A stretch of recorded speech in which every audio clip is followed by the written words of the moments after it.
Salam rekan-rekan mahasiswa, kami dari STT Rahmat Emanuel Jakarta ingin berbagi pembelajaran untuk mata kuliah Teologi Biblika melalui presentasi dalam bentuk audio dengan tema Gereja dan Perkembangannya. Mata kuliah Teologi Biblika ini dibimbing langsung oleh Dr. John Virgil, Magister Theologia. Dan presentasi ini disiapkan oleh kami mahasiswa program Magister Theologia, UMP Lilipori dan Jumadi.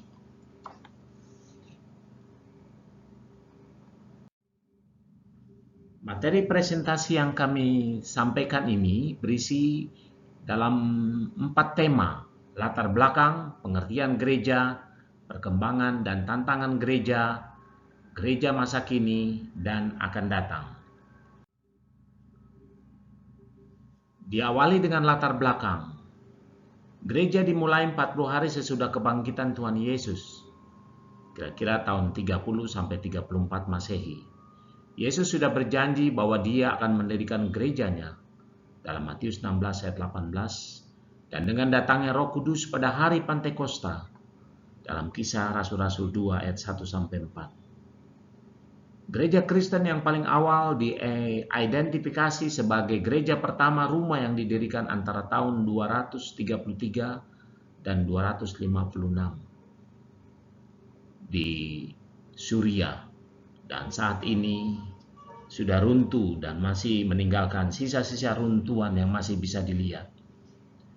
Gereja mula-mula bertumbuh dan berkembang melalui adanya gerakan misioner yang dilakukan oleh umat Tuhan tanpa kecuali. Semua jemaat Tuhan memiliki kewajiban yang sama untuk mewartakan Injil tanpa harus memikirkan siapa yang menjadi pendeta atau misionarisnya. Kasih kepada Kristus membuat setiap orang akan memberitakan kesaksian tentang Yesus dengan penuh sukacita untuk menyelamatkan dunia. Amanat agung Tuhan Yesus ditujukan kepada semua orang percaya agar Injil diberitakan ke seluruh penjuru bumi. Di Indonesia, pertama kali hadir gereja sejak abad ke-17 Masehi di kota Jakarta pada masa penjajahan Belanda dengan nama Sion, dan diberi nama gereja tersebut Gereja Sion yang sekarang masih berdiri di Jalan Pangeran Jayakarta, Mangga Dua Raya. Di Indonesia, kita mengenal ada beberapa denominasi gereja, di antaranya Gereja Lutheran, Evangelikalisme, Metodis, Menonit, Pantekosta, Baptis, Karismatik, dan non-denominasi. Kita masuk kepada tema pengertian. Gereja berasal dari bahasa Portugis, igreja, dan melalui bahasa Latin, ecclesia, akhirnya berasal dari bahasa Yunani, ecclesia. Gereja terdapat di mana ada yang dipanggil untuk berhimpun, yaitu oleh Allah, dan orang-orang itu telah dipanggil berkumpul oleh Allah sendiri dalam Roma 9 ayat 24. Kata jemaat berasal dari kata Arab jamaah, artinya berkumpul atau mengumpulkan dengan perantaraan firman dan roh yang mengumpulkan baginya jemaat. Paulus sudah mengumpamakan persekutuan yang beragam itu dengan menyebut gereja sebagai tubuh Yesus di dunia. Hal itu terdapat pada 1 Korintus 12 ayat 12. Gereja adalah kuriakos yang berarti kepunyaan atau harta milik Tuhan. Eklesia untuk memanggil keluar, istilah yang sering dipakai Yesus dan pada Rasul di dalam Perjanjian Baru. Gereja adalah alat kepunyaan Allah untuk mengeluarkan manusia dari dosa kepada kemuliaan yang berasal dari Allah, dan gereja melalui jemaat sebagai instrumen Allah untuk membawa manusia kepada terang Allah yang ajaib. Gereja adalah tempat di mana penganut agama Kristiani beribadah dan manusia bertemu dengan keselamatan yang diberikan Allah kepada manusia dalam Yesus Kristus. Tema perkembangan dan tantangan. Dalam kehidupan bergereja dan melayani, kita sangat perlu memahami keadaan dunia dan isu-isu yang sedang mendominasi generasi kita sekarang di masa 10 tahun ke depan, yang menjadi masa pemulihan, pembangunan, dan masa tuaian besar. Perkembangan saat ini dipengaruhi oleh kemajuan teknologi gadget yang membuat mata jemaat dalam berinteraksi, sehingga dibutuhkan gereja yang melihat perkembangan yang serba dinamis, di mana dasar-dasar kebenaran Alkitab. Kejadian 1-3. Perkembangan lain adalah agnostisisme di dalam gereja, di mana keyakinan ajaib, keyakinan yang terkesan sedikit lebih wajar dan disukai, lalu dianut oleh banyak orang di era milenial ini. Agnostisisme adalah roh yang tidak peduli, acu tak acu. Penganutnya disebut kaum agnostik. Mereka bukan tidak percaya, mereka hanya tidak peduli. Kalau memang Allah itu ada, terserah dia saja mau melakukan apa, saya tidak mau tahu. Kaum agnostik juga hanya mementingkan aku. Yang penting bagi mereka hanyalah kenyamanan diri, mereka tidak terganggu atau terusik. Tantangan secara eksternal dari perkembangan gereja, maraknya berbagai ajaran sesat dan bidat yang memiliki aliran-aliran sesat, seperti Gnostik, Mormonisme.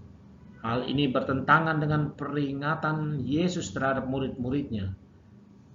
Dapat dibaca dalam Matius 24 ayat 3-14. Adanya zaman postmodern pada era baru yang memunculkan moralitas baru dengan standar pribadi seperti LGBT, homoseksual, dan poligami. Standar pribadi tersebut telah menjadi agama baru menggantikan kekristenan. Hal ini bertentangan dengan rancangan Tuhan dalam penciptaan manusia dalam Kejadian 2 ayat 18. Kemudian tantangan secara internal. Timbulnya perpecahan dalam jemaat, dalam satu gereja, karena masalah uang, beda penafsiran, perbedaan kepentingan, kelompok, dan sebagainya. Bisa dilihat dalam 1 Korintus 3 ayat 3. Perpecahan harus terjadi untuk melihat siapakah yang tahan uji, tetapi jangan sampai kitalah yang menjadi sumber perpecahan itu. Kita harus ingat sebenarnya Yesus tidak mengendaki perpecahan. Dalam Matius 12 ayat 25. Tema untuk masa kini dan akan datang. Gereja pada masa kini perlu mengorbankan kembali spirit misionernya dalam kemasan baru yang menyesuaikan dengan konteks saat ini. Model penginjilan perlu dilakukan secara kontekstual. Permuridan diperlukan untuk memperoleh bimbingan dalam pertumbuhan imannya yang masih baru. Selain itu, gereja masa kini seharusnya memiliki motivasi yang benar di dalam menjalankan misi. Gereja mencintai dan melayani jemaat. Kita akan mempersiapkan diri dengan sungguh-sungguh supaya menyelamatkan generasi ini, yaitu kaum milenial sebagai masyarakat muda yang terdiri dari mahasiswa yang sekarang sedang berkuliah, keluarga muda, dan para eksekutif muda. Mereka rasa sedang hancur oleh ulah generasi-generasi sebelumnya, yaitu generasi milenial yang disebut juga Gen Y. Generasi milenial mempunyai pola pikir yang lebih terbuka untuk pandangan liberal dan humanistik. Ada juga generasi pendukung hak kaum gay dan gaya hidup baru non-tradisional, umumnya menghindari politik, tetapi menjadi pencinta alam dan pembela bumi, yang cara hidup yang berfokus untuk memuaskan diri. Lebih mengutamakan uang, materialistik, ingin dikenal. punya citra diri yang baik, kurang menekankan penerimaan diri, atau masuk kelompok atau gabungan orang lain yang dikenal sebagai generasi aku. Pengaruh generasi milenial telah mengubah pemetaan dunia saat ini. Perubahan sosial sangat berpengaruh kepada masa depan gereja yang berdampak kepada perubahan gereja. Teknologi informasi yang terjadi di tengah-tengah masyarakat telah mendorong pendirian gereja virtual di dunia maya. Sebab itu pemikiran ulang tentang gereja perlu dilakukan tentang konsep ibadah, konsep jemaat, konsep misi dan pemuridan, konsep penggembalaan. Gereja virtual akan mengubah konsep religiusitas dan spiritualitas seseorang. Religiusitas telah dapat dilakukan dalam kesendirian, pujian, penyembahan, dan mendengar firman Tuhan telah dapat dilakukan di ruang private dalam kesendirian dengan menonton live streaming. Ibadah telah dilakukan melampaui ruang dan waktu. Di belahan dunia manapun ia berada, ia dapat ikut dalam ibadah virtual. Ruang dan waktu tidak lagi berpengaruh. Yang menjadi pengaruh baginya adalah apakah ia berkoresponden dengan Allah. Dalam hal ini, Yesus Kristus sebagai kepala gereja. Terima kasih. Kiranya Tuhan Yesus memberkati. Amin.